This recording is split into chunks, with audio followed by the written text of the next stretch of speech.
പിന്നോക്കം നിൽക്കുന്ന സ്റ്റേറ്റുകൾക്കാണ് കൊടുക്കുന്നത്. കേരളം പിന്നോക്കമാണെന്ന് പ്രഖ്യാപിക്കൂ, അപ്പൊ കിട്ടും. ഒരു ഉന്നത കുലജാതൻ അവരുടെ ഉന്നമനത്തിന് വേണ്ടി ട്രൈബൽ മന്ത്രിയാവണം. ഒരു ട്രൈബൽ മന്ത്രിയാവാൻ ഒരാളുണ്ടെങ്കിൽ അദ്ദേഹത്തെ മുന്നോക്ക ജാതികളുടെയൊക്കെ ഉന്നമനത്തിന് വേണ്ടിയുള്ള മന്ത്രിയാക്കണം. കേരളം നമ്പർ 1 ആണ് എന്നുള്ള അമിതമായിട്ടുള്ള അവകാശവാദം സംസ്ഥാനത്തിന് നല്ലതല്ല. പല കാര്യങ്ങളിലും കേരളത്തിന്റെ പിന്നോക്കാവസ്ഥ കേന്ദ്രത്തിന് മുമ്പിൽ അറിയിക്കുന്നതിൽ സംസ്ഥാനം പരാജയപ്പെട്ടിരിക്കുന്നു. അതൊരു വസ്തുതയാണ്. അത്തരം സമീപനം സ്വീകരിക്കുന്ന BJP അതുപോലെ തന്നെ നേതാക്കൾ, മന്ത്രിമാർ ഉൾപ്പെടെയുള്ളവരെ ജനങ്ങൾ കൃത്യമായി മനസ്സിലാക്കി വിശകലനം ചെയ്യും. ചവിട്ടി നിൽക്കുന്ന മണ്ണിനോടും മുഖാമുഖം കാണുന്ന മനുഷ്യരോടും എന്തുകൊണ്ടാണ് ഈ വേർതിരിവും വെറുപ്പും എന്നുള്ളത് എത്ര ആലോചിച്ചാലും മനസ്സിലാകാത്ത ഒന്നാണ്. എന്തുകൊണ്ടാണ് കേരളം എന്ന് കേൾക്കുമ്പോൾ ഇത്രത്തോളം അവമതിപ്പുണ്ടാകുന്നത്?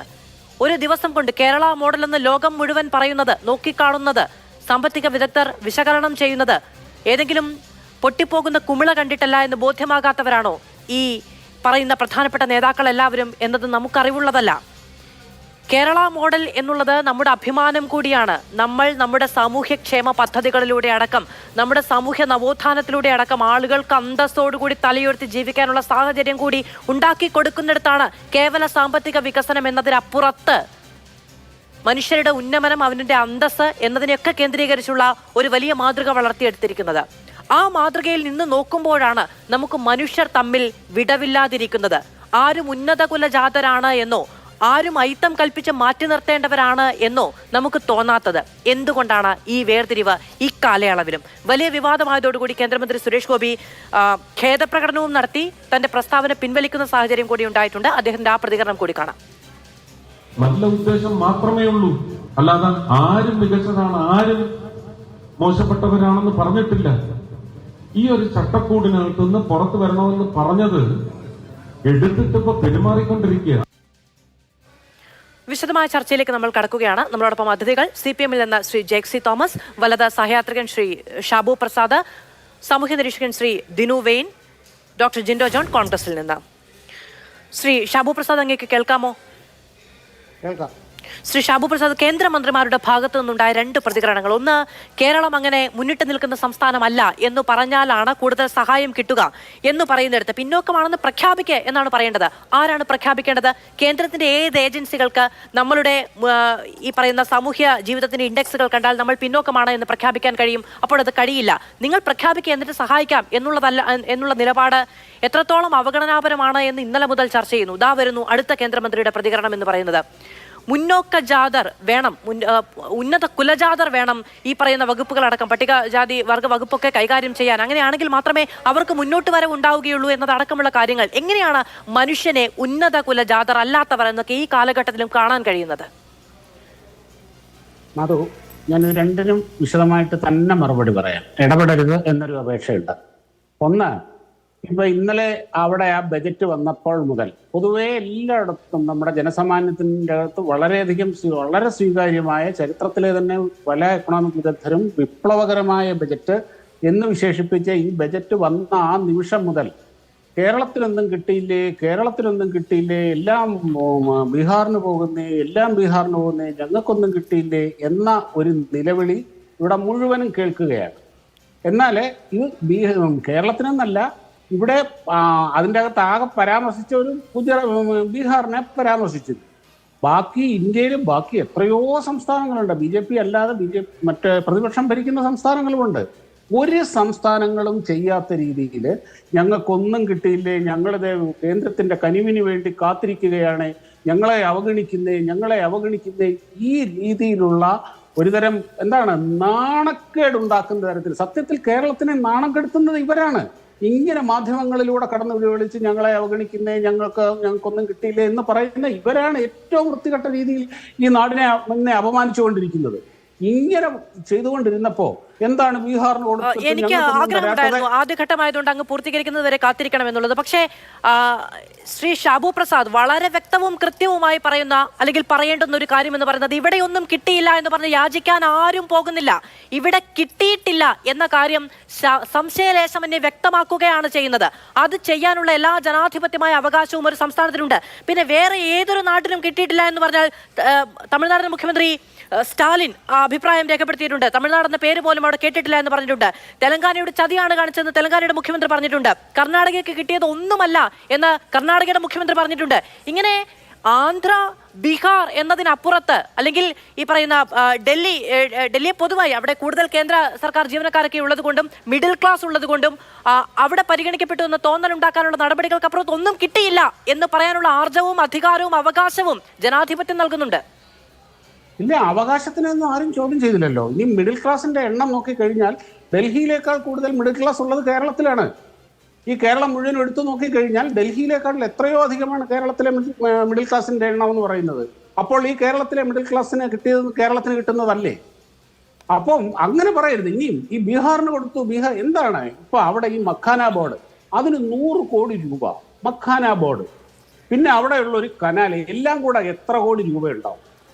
അത് പക്ഷേ അവിടെ ബീഹാർ എന്ന് പറഞ്ഞത് മാത്രമാണോ നിങ്ങളുടെ പ്രശ്നം?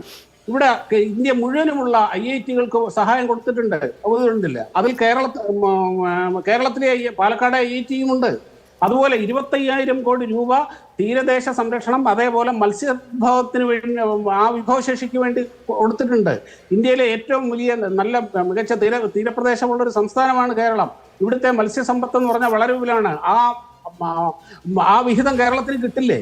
അങ്ങനെ മുഴുവനും കൊടുത്തിട്ടുണ്ട്. ബീഹാർ അല്ല, ഇപ്പം ഓരോ വിഹിതത്തിനും കൊടുപ്പോൾ കേരളത്തിന് ഇത്രയുണ്ട്, കേരളം എന്നൊരു 5 പ്രാവശ്യം പറഞ്ഞാൽ തീരുന്ന പ്രശ്നമേ നിങ്ങൾക്ക് ഉണ്ടായിരുന്നുള്ളൂ. അല്ല, അങ്ങനെ ബീഹാർ എന്ന് പറയുക മാത്രമല്ലല്ലോ ചെയ്തത്. ഈ ഇടക്കാല ബജറ്റിലാണെങ്കിലും ഇപ്പോൾ അവതരിപ്പിച്ച ബജറ്റിലാണെങ്കിലും കൃത്യമായ പദ്ധതികളുടെ പ്രഖ്യാപനം തന്നെയാണ് ഉണ്ടായത്. ഇത് രണ്ടാമത്തെ ബജറ്റാണ് ഈ പറയുന്ന വാരിക്കോരി ഒഴുക്കൽ. വാരിക്കോരി എന്ന് പറഞ്ഞാൽ എത്ര? 100 മഖാന ബോർഡിന് 100 കോടി വാരിക്കോരി, 49 ലക്ഷം കോടി രൂപയുടെ പദ്ധതികളിൽ വാരിക്കോരി കൊടുത്തത് മഖാന ബോർഡിന് വേണ്ടി 100 കോടി രൂപ.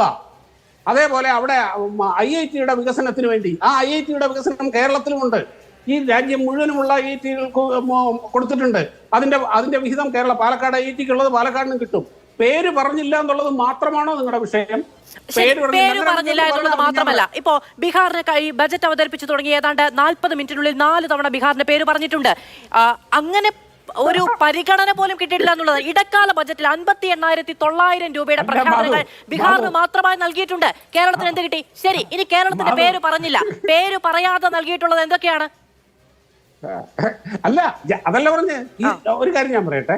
ഈ അനൗൺസ് ചെയ്ത ഇതിന്റെ അകത്ത് പ്രഖ്യാപിച്ച കാര്യങ്ങളെല്ലാം കേരളത്തിന് ഒഴിച്ചു, അതായത് കേരളത്തിലെ ഇടത്തരക്കാരെ, കേരളത്തിലെ ഇൻകം ടാക്സ് പേയേഴ്സിനെ മാത്രം മാറ്റി നിർത്തി ബാക്കിയുള്ളടമാണോ ഇതുള്ളത്?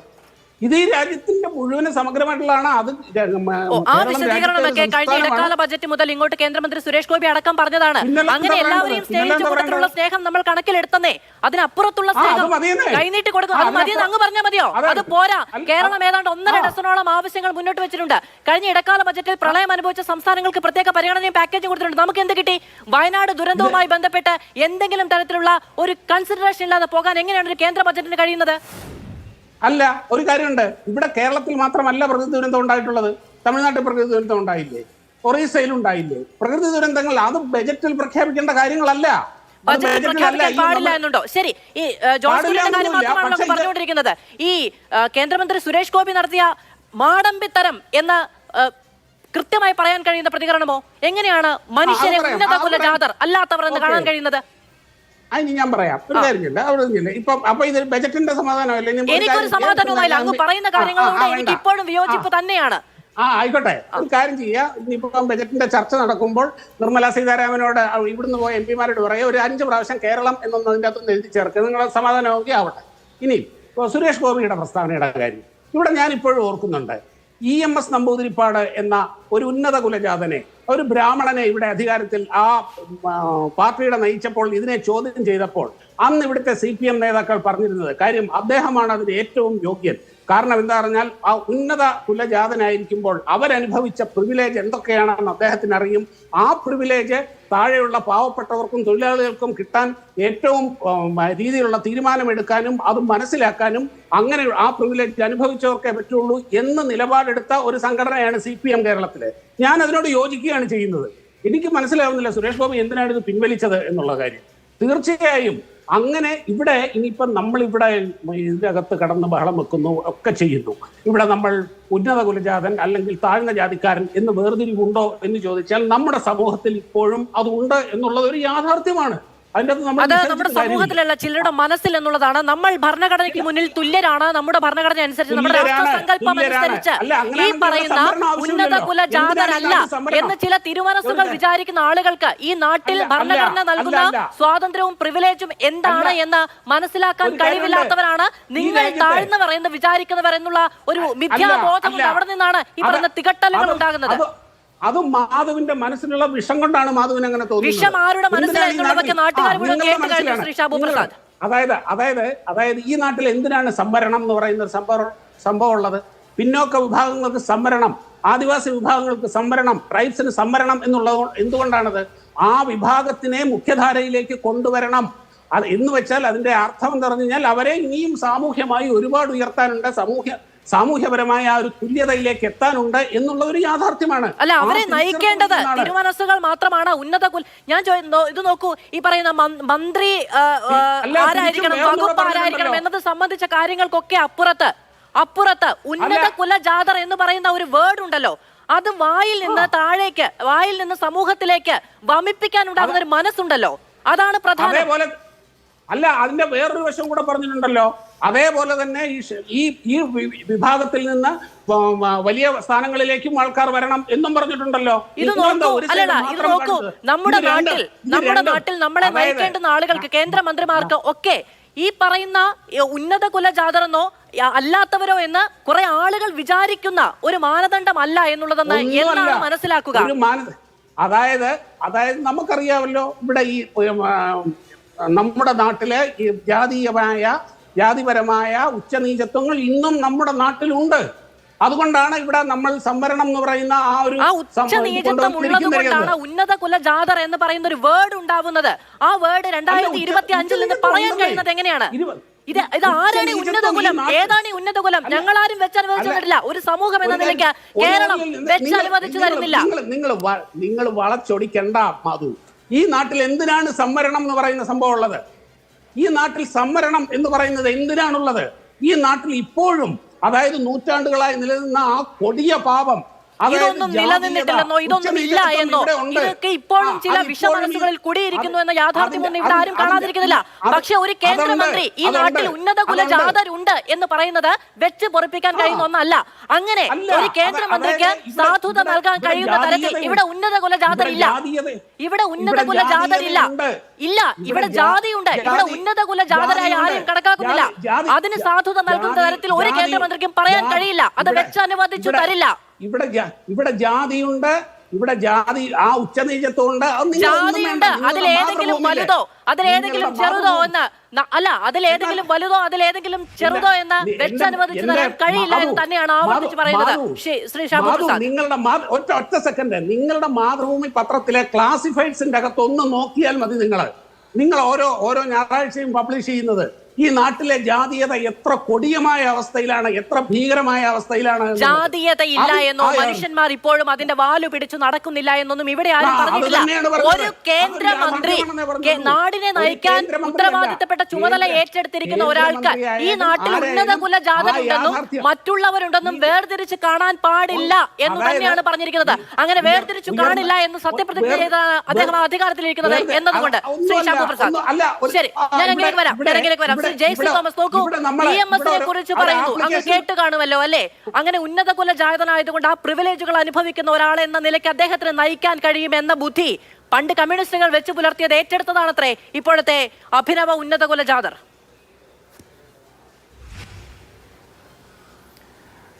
അതായത് ഈ ചർച്ചയിൽ പൊതുവിൽ സംഘപരിവാർ രാഷ്ട്രീയത്തിന്റെ പ്രതിനിധിയായി വന്നിരിക്കുന്ന നാലാളെറിയുന്ന സംഘപരിവാറുകാർ ആരും എന്തുകൊണ്ടോ അവർക്ക് ഇദ്ദേഹത്തെക്കാൾ അല്പം കൂടെ ചിന്താ പദ്ധതി ഉണ്ടായിരിക്കാം. അതുകൊണ്ടായിരിക്കാം നാലാളറിയുന്ന BJP-ക്കാരും സംഘപരിവാർ പ്രതിനിധികളൊന്നും വന്നിട്ടില്ല.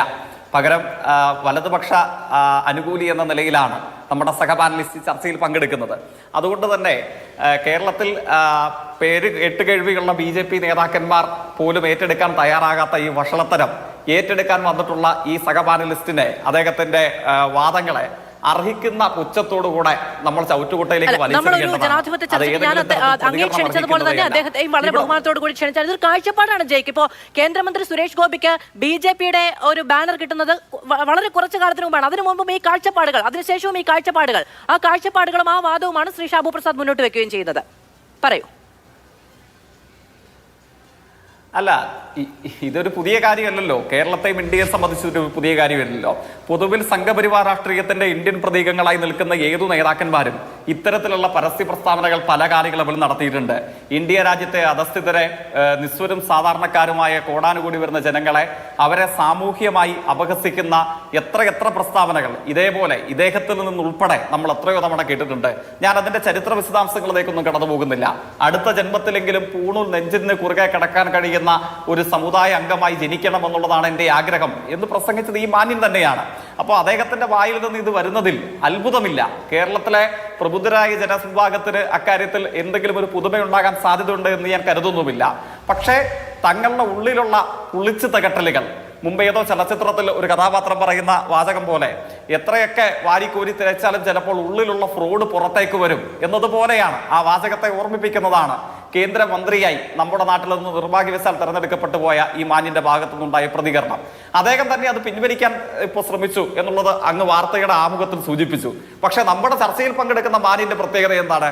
BJP നേതാവായ തൃശൂർ MP, കേരളത്തിൽ നിന്നുള്ള കേന്ദ്രമന്ത്രി, വൈകി വന്ന ഒരല്പം വിവേകം എന്നതുപോലെ താൻ പറഞ്ഞ ശുദ്ധ ബോഷ്ക്ക് പിൻവലിക്കാൻ തയ്യാറായിട്ടും ചർച്ചയിൽ അദ്ദേഹത്തെ പ്രതിദാനം ചെയ്യുന്നു എന്ന് അവകാശപ്പെടുന്ന നമ്മുടെ സഹപാനലിസ്റ്റിന് എന്തിനു പിൻവലിച്ചു? അതാണ് അദ്ദേഹത്തിന്റെ സന്ദേഹം. എന്തിനു വേണ്ടിയിട്ടാണ് പിൻവലിച്ചത്? കേരളത്തിൽ ഉന്നത കുലജാതരല്ല എന്ന് ഈ ഇരിക്കുന്ന മാന്യന്മാരൊക്കെ അപഹസിക്കുന്ന നമ്മുടെ നാട്ടിലെ ബഹുഭൂരിപക്ഷം വരുന്ന സാധാരണക്കാർ അവരാരും മന്ത്രിമാരാകാൻ അർഹതയുള്ളവരല്ലേ? അവരാരും ഇത്തരം അർത്ഥസമ്പൂർണമായ പദവികളിൽ തുടരാൻ അവകാശമുള്ളവരല്ലേ?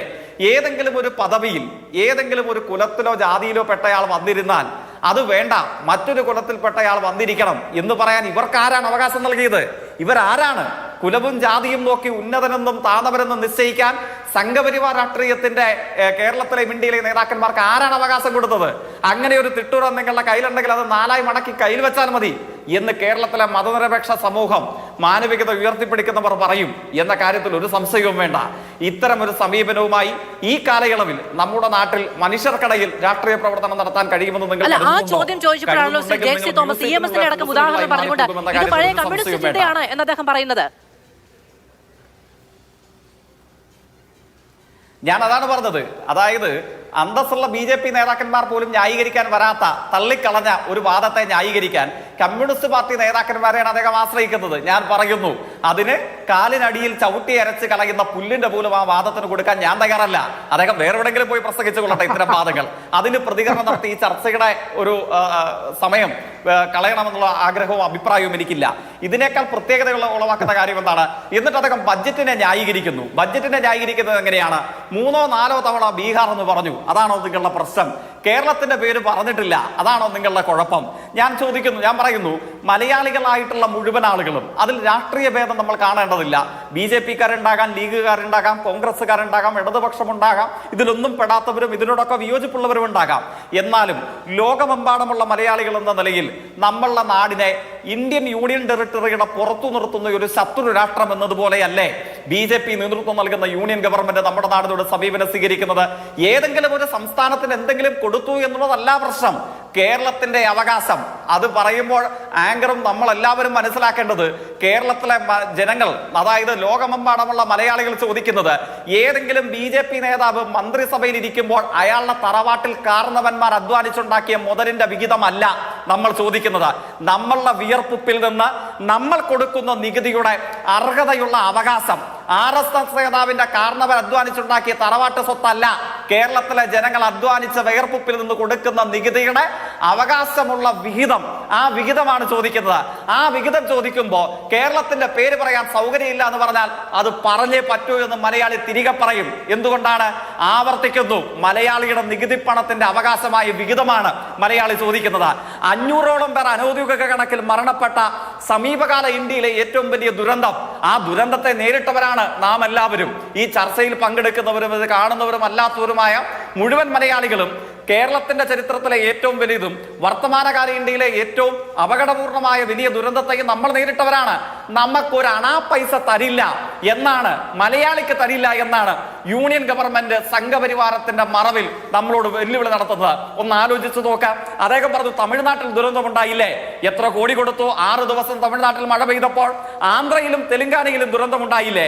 അനൌദ്യോഗിക കണക്കിൽ 33 പേർ മാത്രം മരണപ്പെട്ട ആന്ധ്രയ്ക്കും തെലങ്കാനയ്ക്കും 3000 കോടി കൊടുത്തു. 500ഓളം പേർ മരണപ്പെട്ട കേരളത്തിന് വട്ടപൂജ്യം നൽകി. 6 ദിവസം മഴ പെയ്ത തമിഴ്നാട്ടിൽ 100 കണക്കിന് കോടി കൊടുത്തു. 500ഓളം പേർ മരണപ്പെട്ട കേരളത്തിന് വട്ടപൂജ്യം നൽകി. സിക്കിമിനും യു പിക്കും 5000 കോടി മുതൽ 100 കണക്കിന് കോടി രൂപ 2-3 ദിവസം ഹിമപാതവും മഴയും ഉണ്ടായപ്പോൾ കൊടുത്തു. 500ഓളം പേർ മരണപ്പെട്ട കേരളത്തിന്റെ ചരിത്രത്തിലെ ഏറ്റവും വലിയ ദുരന്തത്തെ നേരിട്ട നമ്മുടെ കേരളത്തിന് വട്ടപൂജ്യം നൽകും.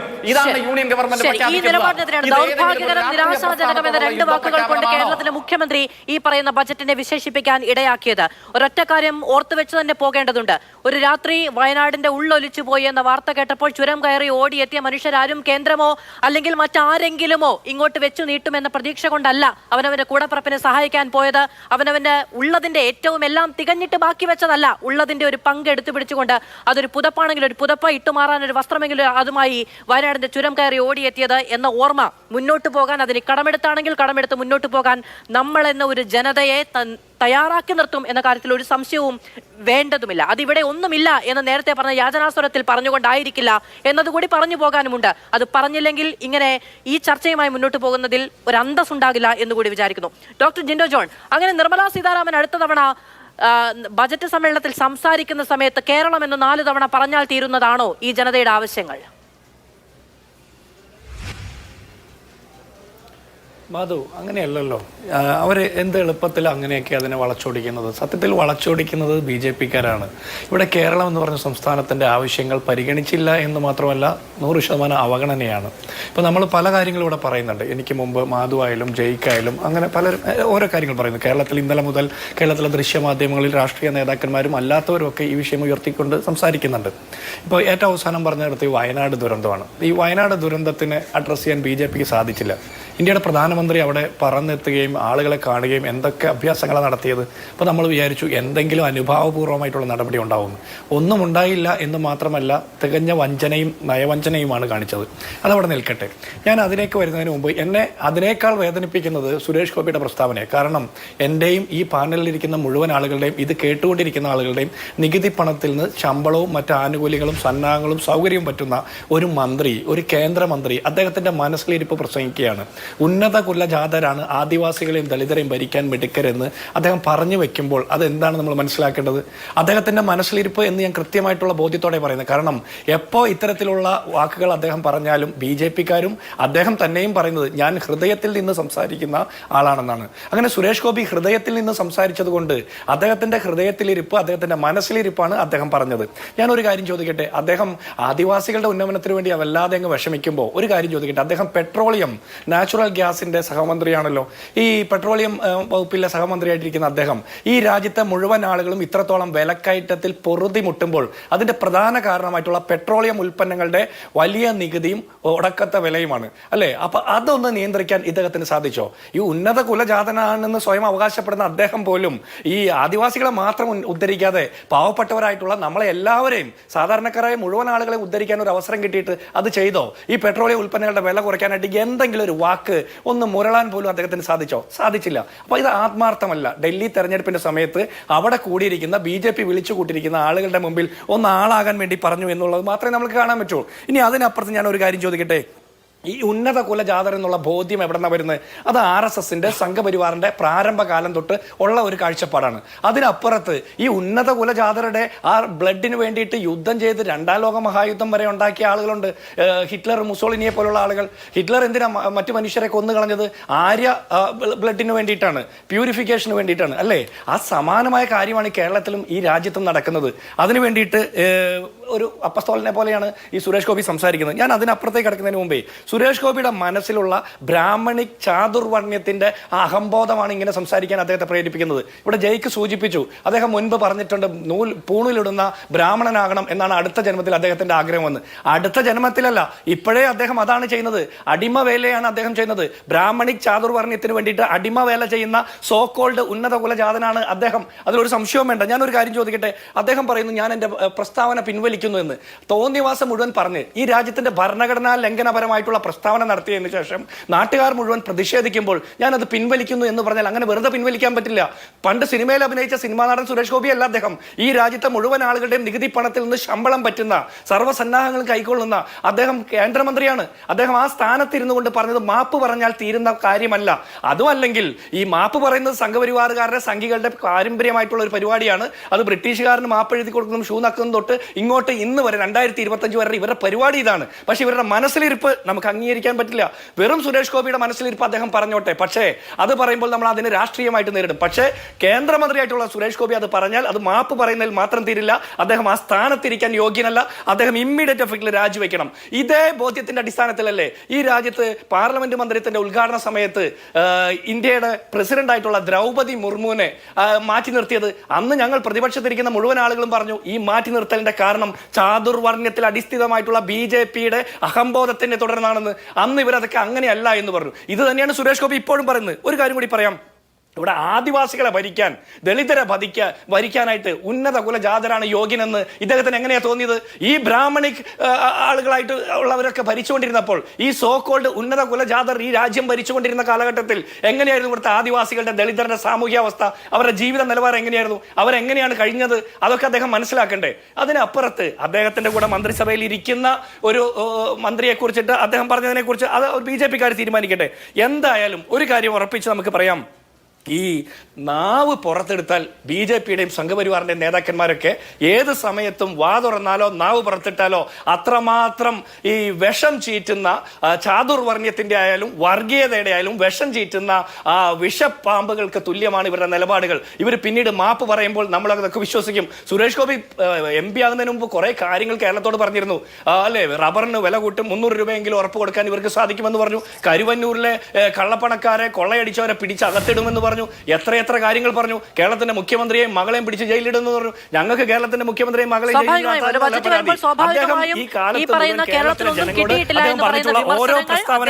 ഓരോ പ്രസ്താവനകളും അദ്ദേഹത്തിന്റെ തട്ടിപ്പാണ്. അത് നമ്മൾ മനസ്സിലാക്കണം.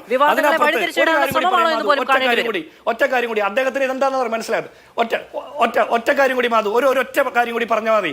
ഇവർക്ക് ഇത് ഭരണഘടനാ ലംഘനമാണെന്ന് തോന്നാത്ത എന്താണെന്നറിയോ? ഭരണഘടനാ നിർമ്മാണ സമയത്ത് ഈ സംഘപരിവാറിന്റെ ആളുകളൊന്നും ആ ഭാഗത്തുണ്ടായില്ല. ഇവർ ഒളിവിലിരുന്ന് ഒറ്റുകൊടുക്കുന്ന നിലപാടിലായിരുന്നു. ബ്രിട്ടീഷുകാർക്ക് ഈ രാജ്യത്തിന്റെ സ്വാതന്ത്ര്യ സമര പോരാട്ടത്തെ ഒറ്റുകൊടുത്ത് ഷൂ നക്കുന്ന തിരക്കിലായതുകൊണ്ട് ഭരണഘടനാ നിർമ്മാണത്തിന്റെ കാലഘട്ടത്തിൽ എന്തുകൊണ്ടാണ് ആദിവാസികൾക്കും ദളിതർക്കും പ്രത്യേക സംവരണം ഏർപ്പെടുത്തിയതും, എന്തുകൊണ്ടാണ് അവരെയൊക്കെ പ്രത്യേകമായിട്ട് പരിഗണിക്കേണ്ടതെന്നും പ്രത്യേകമായിട്ട് അവർക്ക് വേണ്ടിയിട്ട് മന്ത്രിമാരെ ഉണ്ടാക്കേണ്ടതെന്നും ഒക്കെ എഴുതി വെച്ച കാലഘട്ടത്തിൽ ഇവർ ഒളിവിലിരുന്ന് ഒറ്റുകൊടുക്കുന്ന തിരക്കിലായതുകൊണ്ടാണ് ഇവർക്ക് ഇതിനെ കുറിച്ച് പഠിക്കാൻ പറ്റാതിരുന്നത്. അറ്റ്ലീസ്റ്റ് ഇപ്പോഴെങ്കിലും കേന്ദ്രമന്ത്രിയായപ്പോൾ നമ്മുടെ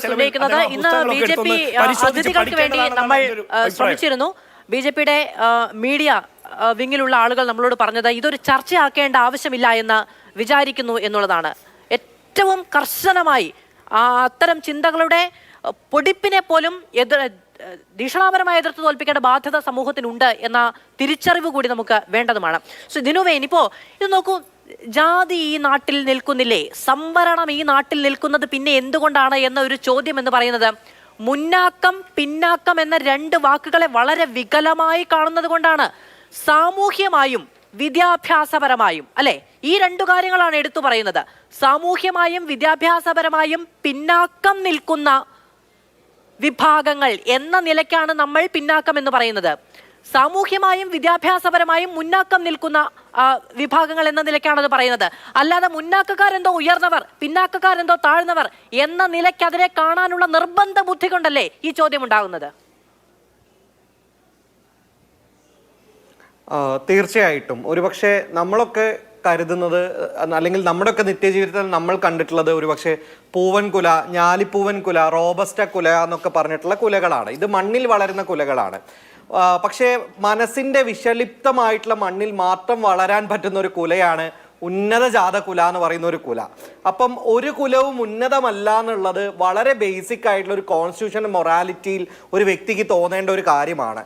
ഈ പറയുന്ന ജാതി വ്യവസ്ഥയുടെ ഗ്രേഡഡ് ഇന്നിക്വാലിറ്റിയെ മനസ്സിൽ പേർന്ന സംഘപരിവാർ ആശയത്തിൽ ഊന്നിയിട്ടുള്ള ഒരു വ്യക്തിക്ക് മാത്രമേ വിഷലിപ്തമായിക്കൊണ്ട് ഈ നൂറ്റാണ്ടിലും വന്നുകൊണ്ട് ചില മനുഷ്യർ ഉന്നത കുലജാതരാണെന്ന് പറയാൻ വേണ്ടി സാധിക്കുകയുള്ളൂ. അടുത്ത ജന്മത്തിൽ ബ്രാഹ്മണനാവാൻ വേണ്ടി ആഗ്രഹിക്കുന്ന ഒരാൾക്ക് മാത്രമേ മനുവാദത്തിനെയും ബ്രാഹ്മിൻവാദത്തിനെയും വർണ്ണാശ്രമ ധർമ്മ വ്യവസ്ഥയുടെയും അടിസ്ഥാനത്തിൽ ഇത്ര വിഷലിപ്തമായിട്ടുള്ള ഒരു സ്റ്റേറ്റ്മെന്റ് ഇവിടെ പറയാൻ വേണ്ടി സാധിക്കുകയുള്ളൂ. നോക്കൂ, ബ്രിട്ടീഷുകാരോട് നമ്മൾ പൊരുതിയ സമയത്ത് ബ്രിട്ടീഷുകാർ പറഞ്ഞൊരു കാര്യമുണ്ട്. ഇന്ത്യക്കാരായിട്ടുള്ള പ്രാകൃതരായ മനുഷ്യരെ മുന്നോട്ടേക്ക് കൊണ്ടുവരിക, സിവിലൈസ് ചെയ്യുക എന്ന് പറയുന്നത് വൈറ്റ് മാൻസ് ബേർഡൻ ആണെന്നാണ് അവർ പറഞ്ഞിട്ടുണ്ടായിരുന്നത്. അപ്പം മഹാത്മാഗാന്ധി കൃത്യമായി അവരോട് പറഞ്ഞൊരു മറുപടിയുണ്ട്. സദ്ഭരണമല്ല വേണ്ടത്, സ്വരാജ്യമാണ് ഞങ്ങൾക്ക് വേണ്ടതെന്ന് കൃത്യമായി പറഞ്ഞിട്ടുണ്ട്. ഈ ബ്രിട്ടീഷുകാർ വന്ന് ഭരിച്ച് ഉപേക്ഷിച്ച വൈറ്റ് മാൻ ബേർഡൻ സിദ്ധാന്തത്തിൽ ഊന്നി തന്നെയാണ് ഒരു പക്ഷേ ഇന്ന് ബ്രാഹ്മണിക് ബേർഡൻ ആണ് ദളിതരെയും ആദിവാസികളെയും സിവിലൈസ് ചെയ്യിപ്പിക്കുക എന്ന രീതിയിൽ സുരേഷ് ഗോപി പറഞ്ഞിട്ടുള്ള ഡയലോഗ്. അപ്പം ബ്രിട്ടീഷുകാർ ഉപയോഗിച്ചിട്ടുള്ള അതേ വൃത്തികെട്ട സിദ്ധാന്തങ്ങളെയാണ് ഒരു പക്ഷേ ഇന്ന് സുരേഷ് ഗോപിയെ പോലുള്ള ഒരു കേന്ദ്രമന്ത്രി കൂട്ടുപിടിക്കുന്നത് എന്ന കാര്യത്തിൽ യാതൊരു സംശയവുമില്ല. ഈ വാദത്തിന്റെ മറ്റൊരു പ്രധാനപ്പെട്ട പ്രശ്നം എന്ന് പറയുന്നത് ഇത് ദളിതർക്കും ആദിവാസികൾക്കും ഭരിക്കാനുള്ള എഫിഷ്യൻസി ഇല്ല എന്നുകൂടിയാണ് ഇവർ ഈ വാദത്തിലൂടെ ഉന്നയിക്കുന്നത്. നോക്കൂ, ഇവിടെ തോമസ് വിസ്കോഫും അശ്വിനി ദേശ്പാണ്ഡെയും 2010 നടത്തിയ പഠനമുണ്ട്. ഇന്ത്യൻ റെയിൽവേക്കകത്ത് SC/ST വിഭാഗത്തിൽ നിന്നുള്ള ആളുകൾ വന്നതിൽ പിന്നെയാണ് ഇന്ത്യൻ റെയിൽവേ മികച്ച എഫിഷ്യൻസിയിലേക്ക് മുന്നോട്ടേക്ക് വന്നതെന്ന പഠനം നമുക്കുണ്ട്. അന്താരാഷ്ട്ര തലത്തിൽ മക്കിൻസി നടത്തിയ ഡൈവേഴ്സിറ്റി മാറ്റേഴ്സ് പഠനമുണ്ട്. അതത് രാജ്യത്തെ തദ്ദേശീയ വിഭാഗത്തിൽപ്പെട്ട ആളുകളെ പ്രൈവറ്റ് കോർപ്പറേറ്റ് ഫേമുകൾ കൂടുതലായി എടുക്കുകയും അതുവഴി അവരുടെ പ്രോഫിറ്റ് ഇൻക്രീസ് ചെയ്യുന്നു എന്നാണ് പഠനം തെളിയിക്കുന്നത്. അപ്പോൾ ദളിതരും ആദിവാസികളും ഭരിച്ചു കഴിഞ്ഞാൽ, അവരുടെ വകുപ്പുകൾ കൈകാര്യം ചെയ്തു കഴിഞ്ഞാൽ അത്തരം വകുപ്പുകൾ പിന്നോട്ടേക്കല്ല പോകുന്നത്, മറിച്ച് അത്തരം വകുപ്പുകൾ എഫിഷ്യൻസിയോടുകൂടി മുന്നോട്ടേക്കാണ് പോകുന്നത് എന്ന കാര്യത്തിൽ യാതൊരു സംശയവുമില്ല.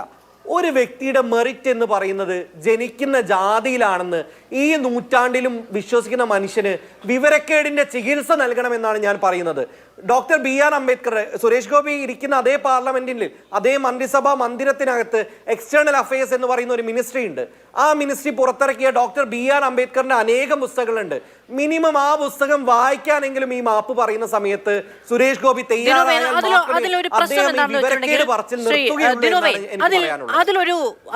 അതിൽ നമുക്ക് ശ്രദ്ധ തിരിഞ്ഞു പോകുന്ന ഒരിടമുണ്ട്. അതായത് സുരേഷ് ഗോപി ഉന്നത കുലജാതരാകണം ഈ വിഭാഗങ്ങളെ നയിക്കേണ്ടത് എന്ന് പറയുന്നിടത്ത് തന്നെ അങ്ങനെയുള്ളവർ മറ്റു വകുപ്പുകൾ കൈകാര്യം ചെയ്യണം എന്നുകൂടി പറയുന്നുണ്ട്. അതുകൊണ്ട് ഈ ഭരിക്കാൻ മോശപ്പെട്ടവർ എന്ന നിലയ്ക്കാണ് കാണുന്നത് എന്ന് പറഞ്ഞ കാര്യങ്ങളെ ഖണ്ഡിക്കാൻ കഴിയും. ഇതിന്റെ യഥാർത്ഥ പ്രശ്നം നിലനിൽക്കുന്നത് ഉന്നത കുലജാതർ എന്ന പ്രയോഗത്തിലാണ്. അതാണ് കാഴ്ചപ്പാട്, അതാണ് മനസ്ഥിതി, അതാണ് ഭരണഘടനാപരമായി നിൽക്കുന്ന ഒരാൾക്കുണ്ടാകാൻ പാടില്ലാത്തത്. നോക്കൂ, ഇന്ത്യയെ സംബന്ധിച്ച് ഇന്ത്യ ഇന്നും ഭരിക്കുന്നത് ഒളിഗാർക്കിക്കായിട്ടുള്ള സമുദായങ്ങളാണ്. അതായത് വളരെ കൃത്യമായി ചില സമുദായങ്ങൾക്കാണ് ഇന്ത്യയിലെ ജുഡീഷ്യറി എടുത്തു കഴിഞ്ഞാൽ, ലെജിസ്ലേറ്റീവ് എടുത്തു കഴിഞ്ഞാൽ, എക്സിക്യൂട്ടീവ് എടുത്തു കഴിഞ്ഞാൽ അവിടെയൊക്കെ അധികാര സ്ഥാനത്തിരിക്കുന്നത് ചില പ്രത്യേക വിഭാഗം മനുഷ്യരാണ്. ദളിതർക്കും ആദിവാസികൾക്കും സംവരണം കൊടുത്തുകൊണ്ട് അവരുടെ അഡിക്വേറ്റ് റെപ്രസെന്റേഷൻ ഉറപ്പാക്കുക എന്ന് പറയുന്നതിന് തുല്യമല്ല സവർണ വിഭാഗത്തിൽപ്പെട്ട ആളുകളെ ഇവരുടെ കീ സ്ഥാനങ്ങളെ ഏൽപ്പിക്കുക എന്ന് പറയുന്നത്. ഇത് രണ്ടും ഒന്നല്ല. ഒന്ന് ഇന്ത്യൻ ഭരണഘടന അനുശാസിക്കുന്ന ആർട്ടിക്കിൾ 46-ഉം 16-4 ഒക്കെ തന്നെ പറയുന്ന സമത്വം എന്ന് പറയുന്ന സിദ്ധാന്തത്തിനെ അടിസ്ഥാനപ്പെടുത്തിയിട്ടുള്ള കാര്യമാണ്. മറ്റൊന്ന് എന്ന് പറയുന്നത് ഇന്ത്യയുടെ സമത്വ സങ്കല്പങ്ങൾക്ക് വിരുദ്ധമായിട്ടുള്ള ആവശ്യമാണ്. സമത്വ സങ്കല്പത്തെ അട്ടിമറിക്കാനുള്ള ആവശ്യമാണ്. ഒരുപക്ഷെ സുരേഷ് ഗോപി ആ രണ്ടാമത് പറഞ്ഞ കാര്യത്തിൽ എന്തെങ്കിലും കാര്യമുണ്ടെങ്കിൽ സുരേഷ് ഗോപി പറയട്ടെ, എഴുതട്ടെ. കേരളത്തിലെ മുന്നോക്ക സമുദായ കോർപ്പറേഷൻ ഭരിക്കുന്നത് പട്ടികജാതി വിഭാഗത്തിലെ പട്ടികവർഗ വിഭാഗത്തിലെ ഒരു സ്ത്രീയാണെന്ന് ഇവർ പറയട്ടെ. NSSന്റെ തലപ്പത്തിലേക്ക് വരട്ടെ എന്ന് സുരേഷ് ഗോപി ആർജവം ഉണ്ടെങ്കിൽ പറയട്ടെ. അപ്പൊ ഇത് രണ്ടും ഈക്വൽ ആണ് എന്ന് പറയുന്നത് ജാതീയതയെ നോർമലൈസ് ചെയ്യാനുള്ള അടവ് നയമാണ് എന്നാണ് കൃത്യമായി പറയാനുള്ളത്. ശരി, അതിൽ ശ്രീ ദിനു, അതിലൊരു പ്രശ്നമുണ്ട്. NSS എന്ന് പറയുന്ന ആ സമുദായത്തിന് വേണ്ടി മാത്രമുള്ള ഒരു സംഘടനയാണ്. അതൊരു എല്ലാ വിഭാഗങ്ങളെയും ഉൾക്കൊള്ളുന്ന സംഘടന. എല്ലാത്തിനും തലപ്പത്തേക്ക് സ്വാഭാവികമായും മറ്റൊരാൾക്ക് വരാൻ കഴിയില്ല. ഞാൻ പറഞ്ഞു തന്നേ ഉള്ളൂ. ശ്രീ ഷാബു പ്രസാദ്, അങ്ങേക്ക് വിമുഖതയുണ്ട് സുരേഷ് ഗോപി ആ പ്രസ്താവന പിൻവലിച്ചു എന്നതിൽ. പക്ഷെ ആ പ്രസ്താവന പിൻവലിക്കേണ്ടി വരുന്ന സാഹചര്യം എന്താണ് എന്ന് അങ്ങേക്ക് മനസ്സിലാവാത്തതല്ല, അത് വിശദീകരിക്കാൻ ആ സ്ഥാനത്തിരുന്നു കൊണ്ട് അദ്ദേഹത്തിന് കഴിയില്ല എന്നതുകൊണ്ടല്ലേ? എന്നോടാണോ മധു? ശ്രീ ഷാബു പ്രസാദ് അങ്ങയോടാണ്. ഹലോ ഹലോ മധു, എന്നോടാണോ? ശ്രീ ഷാബു പ്രസാദ് അങ്ങയോടാണ്. അതെനിക്ക് ഞാൻ ചോദ്യം മുഴുവൻ കേട്ടില്ല, ഒന്നുകൂടെ പറയൂ. അങ്ങേക്ക് വിയോജിപ്പുണ്ടല്ലോ ശ്രീ സുരേഷ് ഗോപി ആ പ്രസ്താവന പിൻവലിച്ചതിൽ. പക്ഷെ അദ്ദേഹം ആ പ്രസ്താവന പിൻവലിക്കാൻ കാരണം അത് ഒരു പൊതുയോഗത്തിൽ സംസാരിച്ചതിനപ്പുറത്ത് കൃത്യമായ ചോദ്യങ്ങളിൽ അത് വിശദീകരിക്കാൻ കഴിയില്ല എന്ന് അദ്ദേഹത്തിന് തന്നെ ഉറപ്പുള്ളത് കൊണ്ടല്ലേ? ഇല്ല, അതിന് ഒരു കാര്യമുണ്ട്. അദ്ദേഹം പിൻവലിച്ചതിന്റെ കാരണം എന്ന് പറഞ്ഞു കഴിഞ്ഞാൽ കാര്യം അദ്ദേഹത്തിന്റെ വാക്കുകളെ വളച്ചൊടിച്ച് ഒരുപാട് ദുർവ്യാഖ്യാനം ചെയ്യപ്പെട്ട് അതിന്റെ വേറെ മാനങ്ങളിലേക്ക് അതിനെ കൊണ്ടുപോകാൻ ഇടയാകുന്നു എന്നുള്ളത് കൊണ്ടായിരിക്കാം അദ്ദേഹം അത് പിൻവലിച്ചത്. ഞാൻ അതിൻ്റെ അകത്ത് ഈ പറഞ്ഞ പോലെ എനിക്ക് അതിൻ്റെ അകത്ത് യാതൊരു അസ്വാഭാവികതയും എനിക്ക് തോന്നുന്നില്ല. ഞാൻ യാഥാർത്ഥ്യബോധത്തോടു കൂടി കാര്യങ്ങളെ കാണുന്ന ഒരാളാണ്. നമ്മുടെ സമൂഹത്തിൽ നിലനിൽക്കുന്ന അദ്ദേഹത്തിന്റെ പ്രസ്താവനയിൽ തന്നെ അദ്ദേഹം പറഞ്ഞിട്ടുണ്ടല്ലോ, അതുപോലെ ഈ പിന്നോക്ക വിഭാഗത്തിൽപ്പെട്ടവർ മറ്റുള്ള വകുപ്പുകളും ഭരിക്കണം, അങ്ങനെ ക്രമേണ ഈ ഉച്ചനീചത്വം നമ്മുടെ സമൂഹത്തിൽ നിന്നില്ലാതാകണം. ഇനി മറ്റൊരു കാര്യം പറയട്ടെ, ഇവിടെ ജിൻഡോ ജോൺ ഇവിടെ കടന്ന് അലറി വിളിക്കുന്നത് കേട്ടല്ലോ. ഈ എല്ലാവരും, അതായത് ഈ 3 തവണയാണ് NDA സർക്കാരിന് BJPക്ക് ഇവിടെ ഭരണം കൈയാളാൻ അവസരം ചോദിച്ചത്. ഇപ്പം 4ാമത്തെ തവണയാണ്. ഈ 3 തവണയാണ് NDA സർക്കാരിന് BJP നേതൃത്വം നൽകുന്ന സർക്കാരിന് പ്രസിഡന്റിനെ തെരഞ്ഞെടുക്കാനുള്ള അവസരമുണ്ടായത്. ഈ 3 പ്രാവശ്യവും ഈ BJP പ്രസിഡന്റ് സ്ഥാനത്തേക്ക് കൊണ്ടുവന്നു. ഒന്ന് അബ്ദുൽ കലാം ആയിരുന്നു, ഒന്ന് ഇതിനു മുമ്പുള്ള പ്രസിഡന്റ് പേരെന്താ ഞാൻ മറന്നുപോയി, രാംനാഥ് കോവിന്ദ് ആയിരുന്നു, പിന്നുള്ളത് ദ്രൗപദി മുർമു ആയിരുന്നു. ഇവർ 3 പേരും ഏത് വിഭാഗങ്ങളിൽ നിന്നുള്ളവരാണ്. അതുപോലെ ഇപ്പോൾ കേന്ദ്ര മന്ത്രിസഭയിൽ ഒരു OBC പ്രധാനമന്ത്രിയായി ഒരു ട്രൈബ്, അതായത് ഒരു ആദിവാസി സ്ത്രീ പ്രസിഡന്റ് ആയിരിക്കുന്ന നാടാണിത്. ഈ മന്ത്രിസഭയിലെ 67% ആൾക്കാരും OBCയോ മറ്റു പിന്നോക്ക വിഭാഗങ്ങളോ ആണ്. അങ്ങനെയുള്ള ഒരു നാട്ടിലാണ് നമ്മളിവിടെ ജീവിക്കുന്നത്. അവിടെ ഇരുന്നു കൊണ്ട് ഈ ഭരണകക്ഷിയെയും BJPയെയും സംഘപരിവാറിനെയും സവർണത എന്ന് പറഞ്ഞു കഴിഞ്ഞ് കിടന്ന് ബഹളം വെക്കുന്നതിൻ്റെ അകത്ത് അത് അപഹാസ്യമാണ്. അവർക്കത് മനസ്സിലാവുന്നില്ലെങ്കിലും ഞാൻ യാഥാർത്ഥ്യമാണ് പറഞ്ഞത്. പിന്നെ ജിൻഡോ പറഞ്ഞ പോലെ ഈ 3-4 പ്രാവശ്യം ഷൂ നക്കി എന്ന് പറഞ്ഞു. ഞാൻ അതിൻ്റെ മറുപടി പറഞ്ഞു കഴിഞ്ഞാൽ അത് അശ്ലീലമാവും എന്നുള്ളതുകൊണ്ട് ഞാൻ പറയുന്നില്ല. പക്ഷേ സവർക്കറോ അല്ലെങ്കിൽ ആരും ഷൂ നക്കിയ ഫോട്ടോയൊന്നും ചിത്രങ്ങളോ ഒന്നുമില്ല. പക്ഷേ ഇവരുടെ ഒരു നേതാവ് ഷേവ് ചെയ്ത് കൊടുക്കുന്ന ചിത്രം ഇവിടെ നാട്ടിൽ ഇഷ്ടം പോലെയുണ്ട്. ജവഹർലാൽ നെഹ്റു, സാക്ഷാൽ ഇവരുടെ നേതാവ് ദൈവം ജവഹർലാൽ നെഹ്റു ഒരു സായിപ്പിന്, അതായത് മൗണ്ട് ബാറ്റന് ഷേവ് ചെയ്ത് കൊടുക്കുന്ന ചിത്രമാണിത്. ഇത് അവൈലബിൾ ആണ് എല്ലാവർക്കും. അതുപോലെ ഈ 3-4 ദിവസം മുമ്പ് സോണിയാഗാന്ധി നമ്മുടെ ബഹുമാനപ്പെട്ട പ്രസിഡന്റിനെ വിശേഷിപ്പിച്ചത് എന്താണ്? പുവർ ലേഡി, അവരെ കൊണ്ട് എന്തിനു കൊള്ളാം, പാവം, ക്ഷീണിച്ചു പോയി. ഈ നാട്ടിലെ ഇവിടുത്തെ രാഷ്ട്രപതിയെക്കുറിച്ചാണ് പറഞ്ഞത്. ഇതൊന്നും മാതൃഭൂമിക്ക് ചർച്ചയായില്ലല്ലോ. ഇവിടെ സുരേഷ് ഗോപിയുടെ ഒരു കാര്യം പറഞ്ഞു, സുരേഷ് ഗോപി അദ്ദേഹം പറഞ്ഞു, അത് ഇവിടെ ചാനലുകൾ മുഴുവൻ ചർച്ചയായപ്പോൾ ഈ നാട്ടിലെ പ്രഥമ പൗരയെ പബ്ലിക്കായിട്ട് പത്രക്കാരുടെ മുമ്പിൽ അപമാനിച്ചത് മാതൃഭൂമിക്കോ ഈ നാട്ടിലെ മാധ്യമങ്ങൾക്കോ വിഷയമല്ല.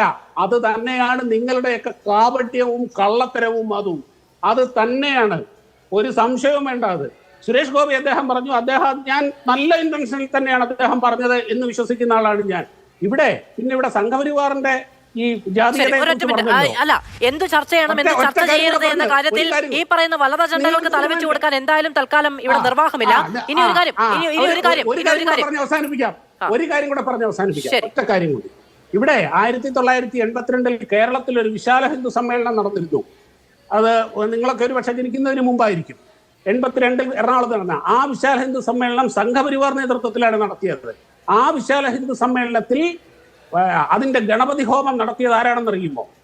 പറവൂർ ശ്രീധരൻ തന്ത്രിയാണ്. ഒരു പിന്നോക്ക വിഭാഗത്തിൽ നിന്ന് ആ ലെവലിലേക്ക് വന്ന പ്രശ്നം എന്താണെന്ന് അറിയാമോ നിങ്ങൾക്ക്? കലാം എന്ന്, രാംനാഥ് കോവിന്ദ് എന്ന്, ദ്രൗപദി മുർമു എന്ന്, ഇപ്പോൾ പറഞ്ഞ തന്ത്രി എന്ന് ഒക്കെ എണ്ണി പറയാൻ നേരത്ത് ഇവരൊക്കെ ഇത് വിഭാഗത്തിലാണ് എടുത്തു പറയാൻ കഴിയുന്നുണ്ട്. കലാമിനെ ഇവിടെ ആരും പിന്നാക്ക വിഭാഗത്തിൽ നിന്ന് പെട്ട രാഷ്ട്രപതിയാണെന്ന് കണ്ടെത്തിയിട്ടില്ല. ദ്രൗപദി മുർമുവിനെ ഇല്ല, അങ്ങനെ കാണരുത്. ന്യൂനപക്ഷ ഈ വിഭാഗത്തിൽ പറയുന്ന തന്ത്രിയെ ഹിന്ദു മഹാസമ്മേളനത്തിൽ കൊണ്ടുവന്ന് കർമ്മം ചെയ്യിക്കുമ്പോൾ അതൊരു ദളിത് തന്ത്രിയാണ് എന്ന് ഓർത്തു വെക്കാൻ ഇത്രയും വർഷം കാലത്തിന് ശേഷവും കഴിയുന്നത് എന്തുകൊണ്ടാണെന്ന് അറിയുമോ? നിങ്ങൾക്ക് എല്ലാ വർഷവും ആലോചിക്കാൻ പറ്റുമോ ഇത്? അതൊരു കാഴ്ചപ്പാടിനാണ്. നിങ്ങൾ എണ്ണ തക്കമിട്ട് പട്ടികയിട്ട് എഴുതിച്ചിട്ടുള്ള മനുഷ്യർ അവരുടെ ജാതി വർണ്ണം കുലം എന്ന നിലയ്ക്ക്. അതുകൊണ്ടാണ് ഓർമ്മ വരുന്നത്. കൂടെ പറയട്ടെ, അവസാന ശ്വാസം വരെ നമ്പൂതിരിപ്പാട് EMS എന്നുള്ള 3 അക്ഷരം കൊണ്ട് ലോകം തിരിച്ചറിയുമായിരുന്ന മനുഷ്യൻ അവസാന ശ്വാസം വരെ നമ്പൂതിരിപ്പാട് എന്ന ആ വാലുകൊണ്ട് മാത്രമേ ഉപയോഗിച്ചിട്ടുള്ളൂ. EMS നമ്പൂതിരിപ്പാട് എന്ന് വെക്കാതെ ഒരു വരി പോലും EMS എഴുതിയിട്ടില്ല.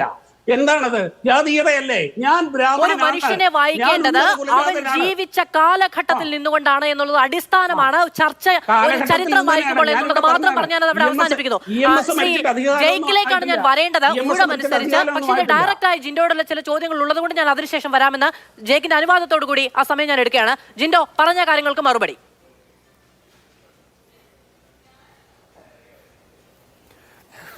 Madhu, thank you. കാരണം എനിക്ക് അദ്ദേഹത്തിന് മറുപടി കൊടുക്കാനുണ്ട്. ഒരു കാര്യം അദ്ദേഹത്തോട് പറയാം. ഈ BJPയുടെ നേതാക്കന്മാർ പറയുമ്പോൾ അത് വളച്ചൊടിച്ചോ എന്ന് നിങ്ങൾ പറയുന്ന സ്ഥിരം പരിപാടിയാണ്. ഇങ്ങനെ വളച്ചൊടിക്കാൻ മാത്രം ദുർബലമായിട്ടുള്ള വാദങ്ങൾ നിങ്ങൾ ഉന്നയിക്കുന്നത് കൊണ്ടാണല്ലോ ഇങ്ങനെ വളച്ചൊടിച്ചോ അല്ലെങ്കിൽ മാധ്യമങ്ങൾ അതിൽ അതിവൈകാര്യത കണ്ടു, നാട്ടുകാർ അതിൽ കയറി ചൊറിയുന്നു എന്നൊക്കെ പറയുന്നത്. ഇനി അതിനപ്പുറത്ത് നിൽക്കട്ടെ, ഞാൻ ഒറ്റ കാര്യം ചോദിക്കാം. ഈ ഉന്നത കുലജാതരാണ് നിങ്ങൾ പറഞ്ഞ ഉന്നത കുലജാതർ, ഞാൻ പറയുന്നതല്ല. ഈ ഉന്നത കുലജാതരാണ് ആദിവാസികളെയും ദളിതരെയും ഭരിക്കാൻ മിടുക്കരെന്ന് സുരേഷ് ഗോപിക്ക് എവിടെ നിന്നാണ് ആ ബോധ്യം കിട്ടിയത്? അങ്ങനെയാണെങ്കിൽ കുഞ്ഞാമൻ എന്ന് പറഞ്ഞ കേരളത്തിൽ തന്നെ ഏറ്റവും നമ്മളൊക്കെ ശ്രദ്ധിച്ചിരുന്ന ഒരു പാവപ്പെട്ട ഒരു മനുഷ്യനുണ്ടായിരുന്നല്ലോ. ഇതേ വിഭാഗങ്ങളിൽ, ഈ പാർശ്വവൽക്കരിക്കപ്പെട്ട അവരുടെ വിഭാഗങ്ങളിൽ നിന്ന് ഫൈറ്റ് ചെയ്ത് ഒരുപാട് കഷ്ടപ്പെട്ട് പല സ്ഥാനങ്ങളിൽ എത്തിയ കുഞ്ഞാമൻ്റെ പുസ്തകം നിങ്ങളൊന്ന് വായിക്കണം, എതിര്. അതിൽ അദ്ദേഹം പറയുന്ന ഒരു കാര്യമുണ്ട്. ഈ സോകോൾഡ് ഈ SC/ST വിഭാഗങ്ങളിൽ നിന്നുള്ള ആളുകൾ ഏത് പൊസിഷനിൽ എത്തിയാലും അവരിൽ ഒരു ബ്രാഹ്മണിക് ഐഡിയോളജിയുടെ ഒരു ഇത് വരുന്നുണ്ടെന്ന്. കാരണം എന്താ? അവർ ആ സ്ഥാനത്തെത്തുമ്പോൾ അവർക്ക് പോലും സ്വതന്ത്രമായിട്ട് അവരുടെ തീരുമാനങ്ങൾ എടുത്ത് നടപ്പാക്കാൻ വളരെ പ്രയാസമുണ്ട് എന്ന് അദ്ദേഹം പറയുകയാണ് പല അനുഭവങ്ങളുടെ കഥകളുടെ പുറത്ത്. ഞാൻ ഒരു കാര്യം ചോദിക്കട്ടെ. നരേന്ദ്രമോദി സർക്കാരിൽ ഇപ്പോഴിരിക്കുന്ന ഡോക്ടർ വീരേന്ദ്ര, എനിക്ക് തോന്നുന്നു വീരേന്ദ്രകുമാർ അങ്ങനെ എന്തോണ് അദ്ദേഹത്തിൻ്റെ പേര്, ഈ സാമൂഹ്യക്ഷേമ വകുപ്പിൻ്റെ മന്ത്രിയായിട്ടിരിക്കുന്ന അദ്ദേഹം നരേന്ദ്രമോദിയുടെ തീരുമാനത്തിനും അഭിപ്രായത്തിനും എതിരായിട്ട് ഈ രാജ്യത്തെ സാധാരണക്കാർക്ക്, ആദിവാസികൾക്ക് അല്ലെങ്കിൽ ദളിതർക്ക് അനുകൂലമായിട്ട് ഒരു തീരുമാനമെടുക്കുമെന്ന് നിങ്ങൾ വിചാരിക്കുന്നുണ്ടോ? അപ്പോൾ ആ പൊസിഷനിൽ വരുന്ന ആൾ ഏത് കുലത്തിൽ ജനിച്ചു അല്ലെങ്കിൽ ഏത് മതത്തിൽ ജനിച്ചു എന്നുള്ളതല്ല പ്രശ്നം. ഇതിനെ കൺട്രോൾ ചെയ്യുന്നത് ആരാണ്? ഇതിന്റെ പവർ എവിടെ ഇരിക്കുന്നത്? ആ പവറിനൊപ്പം നിൽക്കുകയാണ്. അപ്പോൾ ഇത്തരത്തിലുള്ള ബോധ്യം സുരേഷ് ഗോപിക്ക് ഉണ്ടെങ്കിൽ അത് തിരുത്തണമെന്ന് താങ്കൾ പറയില്ല എന്ന് എനിക്കറിയാം. കാരണം സുരേഷ് ഗോപി തിരുത്തിയത് തെറ്റായിപ്പോയി എന്നാണ് താങ്കളുടെ വാദം. അതുകൊണ്ട് നിങ്ങളാരും തിരുത്തുമെന്ന് ഞങ്ങൾ വിചാരിക്കുന്നില്ല. പക്ഷേ കേരളത്തിലെ ബാക്കി മനുഷ്യർക്ക് ഇത് കാണുമ്പോൾ ഈ സുരേഷ് ഗോപിയെ അറിയാതെങ്കിലും പിന്തുണയ്ക്കുന്ന കുറേ ആളുകളുണ്ടല്ലോ. ഇദ്ദേഹം മഹാമനസ്കരാണ്, ഒരുപാട് പേരെ സഹായിക്കുന്നൊക്കെ. അദ്ദേഹം സഹായിക്കുന്നുണ്ടെങ്കിൽ അത് നല്ല കാര്യം. പക്ഷേ അത്തരം സഹായം ചെയ്യുന്ന ആളുകളൊക്കെ ഇത്തരം വിഷലിപ്തമായിട്ടുള്ള പ്രചരണങ്ങൾ നടത്തുമ്പോൾ അതിനെ 100% എതിർക്കേണ്ടതും നമ്മുടെ ബാധ്യതയാണ്. നമ്മുടെ പൊളിറ്റിക്കലായിട്ടുള്ള രാഷ്ട്രീയമായിട്ടുള്ള നിലപാടിൻ്റെ കൂടി ഭാഗമാണ്. ഇനി അതിനപ്പുറത്തെ ഒരു കാര്യം കൂടി ഞാൻ പറയാൻ ആഗ്രഹിക്കുന്നത്, ഈ ഇത്തരം വിഭാഗത്തിലുള്ള ഈ അസ്പർശ്യരായിട്ടുള്ള പാർശ്വവൽക്കരിക്കപ്പെട്ടവർക്ക് കൊടുക്കുന്ന ഈ താങ്കൾ പറഞ്ഞല്ലോ അവർക്ക് കൊടുക്കുന്ന സംവരണത്തെക്കുറിച്ചൊക്കെ താങ്കളുടെ ആദ്യഘട്ടത്തിൽ പറഞ്ഞു. അതേ നമ്മളുടെ ആരുടെ ഔദാര്യമല്ല, അല്ലെങ്കിൽ RSSകാരൻ കൊടുക്കുന്ന അച്ചാരമല്ല, അവർക്ക് അവകാശപ്പെട്ടതാണ്.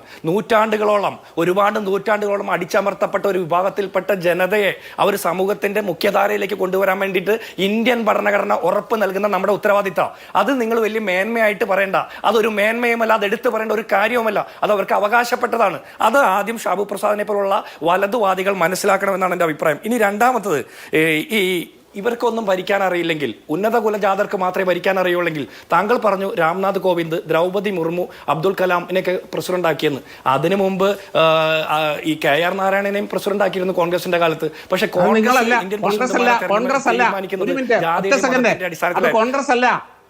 അല്ല KR നാരായണനെ ഇടപെടലേ അല്ല, അത് ഞാൻ ഒന്ന് തിരുത്തുകയാണ്.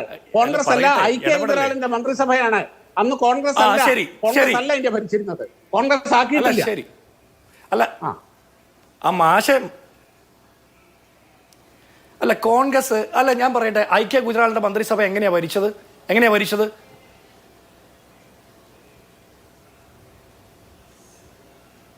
താങ്കൾ കേട്ടില്ല. ഇനി ഞാൻ എന്റെ അഭിപ്രായം പറയാണ്.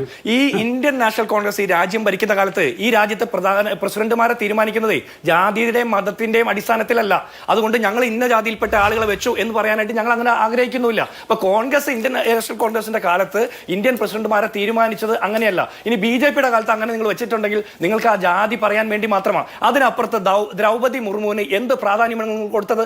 ഇന്ത്യയുടെ പാർലമെന്റ് മന്ദിര ഉദ്ഘാടന സമയത്ത് എന്തുകൊണ്ട് പ്രസിഡന്റ് ഒഴിവാക്കപ്പെട്ടു എന്നുള്ളതിന് മറുപടി ഉണ്ടോ? ഇനി ആ വിഭാഗത്തിൽപ്പെട്ട ആദിവാസി വിഭാഗങ്ങളിൽപ്പെട്ട ആളുകൾ ഭരിക്കാൻ മോശക്കാരാണെങ്കിൽ പിന്നെ ദ്രൗപദി മുർമു ഇന്ത്യൻ പ്രധാനമന്ത്രിക്ക് മുകളിൽ ഇരുന്നുകൊണ്ട് എക്സിക്യൂട്ടീവ് പൊസിഷനിൽ ഇരുന്നുകൊണ്ട് എങ്ങനെ ഈ രാജ്യം ഭരിക്കുമെന്ന് വിചാരിക്കുന്നത്? അപ്പോൾ ഞങ്ങൾ പറയുന്ന ആക്ഷേപം നിലനിൽക്കാണ്. ദ്രൗപദി മുർമുവിനെ മേൽ സൂപ്പർ പ്രസിഡന്റായിട്ട് നരേന്ദ്രമോദിയും സംഘപരിവാറും തന്നെ ഭരിക്കുന്നു എന്നുള്ള കാഴ്ചപ്പാടിന് നിങ്ങൾ തന്നെ ഊന്നൽ കൊടുക്കുന്ന രീതിയിലല്ലേ നിങ്ങളുടെ അഭിപ്രായം വരുന്നത്? ഇനി അതിനപ്പുറത്ത് താങ്കൾ പറഞ്ഞതാ നെഹ്റു മൗണ്ട് ബാറ്റന് ഷേവ് കൊടുക്കുന്ന ചെയ്തു കൊടുക്കുന്ന ചിത്രം നിങ്ങൾ കണ്ടുവന്ന്.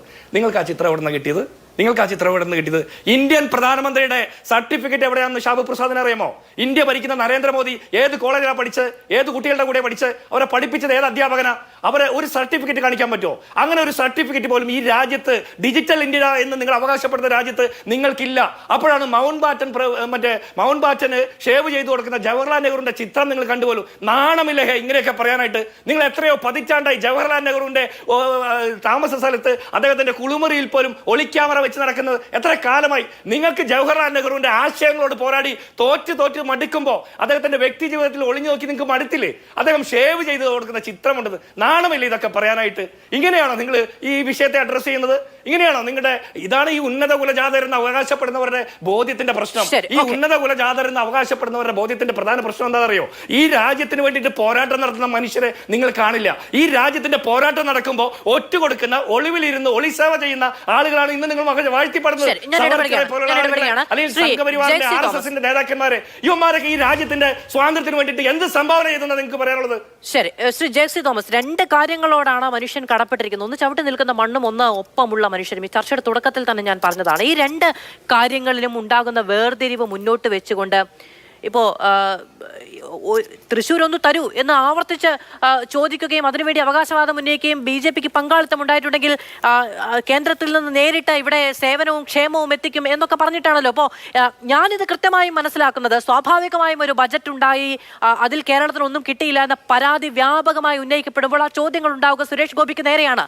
ആ ചോദ്യങ്ങളിൽ നിന്ന് ശ്രദ്ധ തിരിച്ചു വിടാനുള്ള ഒരു മാർഗം എന്ന നിലയ്ക്ക് ഇത്തിരി കടന്നു പോകുന്നതാണ് എങ്കിലും ഒരു പ്രതികരണം എന്ന നിലയ്ക്ക് അദ്ദേഹം ഇതിനെ പ്ലേസ് ചെയ്തിരിക്കാനാണ് സാധ്യത.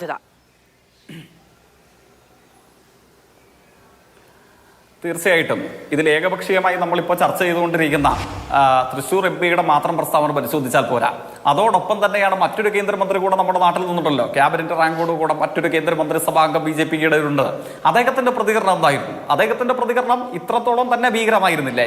ഇത് നമ്മുടെ സമൂഹത്തിൽ സാമൂഹ്യ പിന്നോക്കാവസ്ഥ നേരിടുന്ന കോടാനുകോടി വരുന്ന മനുഷ്യരെ കൂടുതൽ ദുരിതപൂർണ്ണമാക്കുന്ന ഒരു പ്രസ്താവനയ്ക്ക്, അത്രയും മനുഷ്യത്വവിരുദ്ധമായ ഒരു പ്രസ്താവനയ്ക്ക് തൃശ്ശൂർ പാർലമെന്റ് മെമ്പർ നേതൃത്വമായപ്പോൾ കേരളം ഉൾക്കൊള്ളുന്ന ലോകമെമ്പാടുമുള്ള മലയാളി സമൂഹത്തെ അതേപോലെ പിന്നോക്കാവസ്ഥയിലേക്ക് തള്ളിവിടുന്ന ഒരു പ്രതികരണമല്ലേ യഥാർത്ഥത്തിൽ മറ്റൊരു കേന്ദ്രമന്ത്രിയായ ശ്രീ ജോർജ് കുര്യൻ നടത്തിയിട്ടുണ്ടായിരുന്നത്? അദ്ദേഹം എന്താണ്?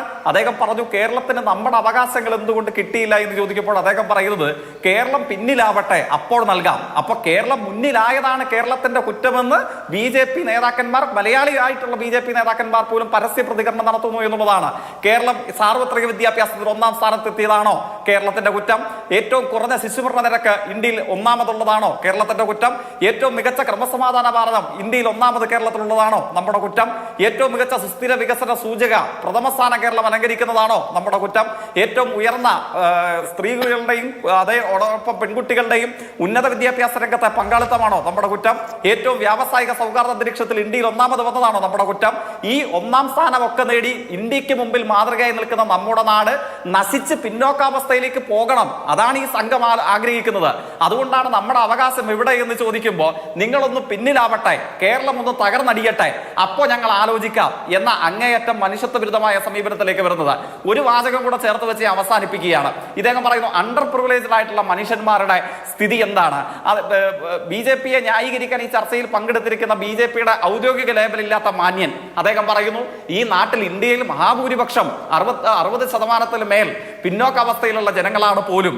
അത് തന്നെയാണ് നമ്മുടെ രാജ്യം നേരിടുന്ന പ്രശ്നം. ആ പിന്നോക്കാവസ്ഥ അഭിമുഖീകരിക്കുന്ന ജനവിഭാഗം എത്ര ആനുപാതികമായ പങ്കാളിത്തം അവർക്ക് ഇന്ത്യൻ ഭരണകൂടത്തിന്റെ വിവിധ കേന്ദ്രങ്ങളുണ്ട്. നമ്മുടെ സർവകലാശാലകളിൽ എത്ര പിന്നോക്ക അവസ്ഥയിൽപ്പെട്ട അധ്യാപകർ എത്ര പങ്കാളിത്തമുണ്ട്. നമ്മുടെ സർവകലാശാലകളിൽ പ്രോ വൈസ് ചാൻസലർമാരായി, വൈസ് ചാൻസലർമാരായി, അധ്യാപകരായി, ഭരണകൂടത്തിന്റെ വിവിധ വകുപ്പുകളിൽ സർക്കാർ ഉദ്യോഗസ്ഥരായി അമർന്നിരിക്കുന്നത് അത്രയും ഏത് വിഭാഗത്തിൽപ്പെടുന്ന ആളുകളാണ്. 60% എന്ന് BJPയെ ന്യായീകരിക്കാൻ BJPയുടെ ലേബൽ ഇല്ലാതെ ഈ ചർച്ചയിൽ പങ്കെടുക്കുന്ന നേതാവ് അദ്ദേഹം വന്ന് പറഞ്ഞല്ലോ. അപ്പൊ ഭൂരിപക്ഷത്തോളം വരുന്ന ജനത പക്ഷേ ശ്രദ്ധേയമായ ഭരണതന്ത്രത്തിന്റെ ഒരു അളവിലും ആനുപാതികമായ പങ്കാളിത്തമില്ലാതെ പിന്നോക്കാവസ്ഥയിലേക്ക് വലിച്ചെറിയപ്പെടുകയാണ്. അവിടെയാണ് അണ്ടർ പ്രിവിലേജ് ആയിട്ടുള്ള മനുഷ്യന്മാരുടെ ജീവിതം മനസ്സിലാക്കാൻ നമ്മൾ എല്ലാവരും ശ്രമിക്കേണ്ടത്. ബെന്യാമിന്റെ പ്രസിദ്ധമായ ഒരു വാക്പ്രയോഗമുണ്ടല്ലോ, നമ്മൾ അനുഭവിക്കാത്ത ജീവിതങ്ങളൊക്കെയും നമുക്ക് കെട്ടുകഥകളാണ്.